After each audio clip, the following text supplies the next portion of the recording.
কয়েকটা দিন ধরেই নিজেকে অনেক বেশি লো ফিল করছিলাম, কিছুই ভালো লাগছিল না, মানসিকভাবে একদমই ভেঙে পড়েছিলাম। আসলে ব্যাপারটা হচ্ছে গিয়ে যখন কোনো জিনিস একটা আমরা খুব করে মন থেকে চাই আর সেই জিনিসটা আমরা শত চেষ্টা করার পরও পাই না, তখন কিন্তু মানসিকভাবে ঠিক থাকা আমার কাছে অনেকটাই টাফ। তাই কিন্তু আজকে ভগবানের দর্শন করতে চলে গেলাম, যেন একটু মানসিক শান্তি পাই। আমার কাছে তো মানসিক শান্তি মানেই ভগবান, ভগবান ছাড়া কেউ পাশে থাকে না। সত্যি আমি জিনিসটা রিলেট করতে পারি। তো সে যাই হোক, আজকের ওয়েদারটা কিন্তু খুবই সুন্দর ছিল আর আমি ভগবানের কাছে গিয়েছি একটু মানসিক শান্তির জন্য, আর ওয়েদারটাই পুরো শান্তি হয়ে গিয়েছিল। সেই জিনিসটা দেখে আর একটু বেশি ভালো লাগছিল।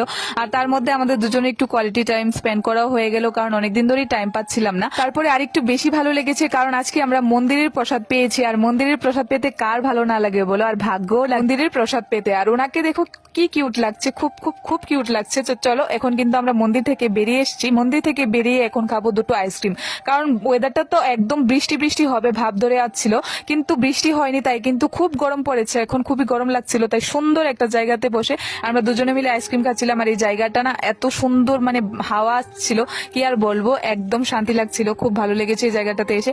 আজকে সব মিলিয়ে সারাটা দিন আমার খুবই ভালো কেটেছে। তো আজকের ব্লগটা আমি এখানেই শেষ করছি। ভালো লাগলে অবশ্যই ব্লগটাই লাইক কমেন্ট শেয়ার করে দেবেন, আর চ্যানেলটাকে সাবস্ক্রাইব করে অবশ্যই পাশে থাকবেন। দেখা হচ্ছে পরের নেক্সট একটা ব্লগে। ততক্ষণের জন্য সবাই ভালো থাকবেন আর সবাইকে ভালো রাখবেন। টাটা।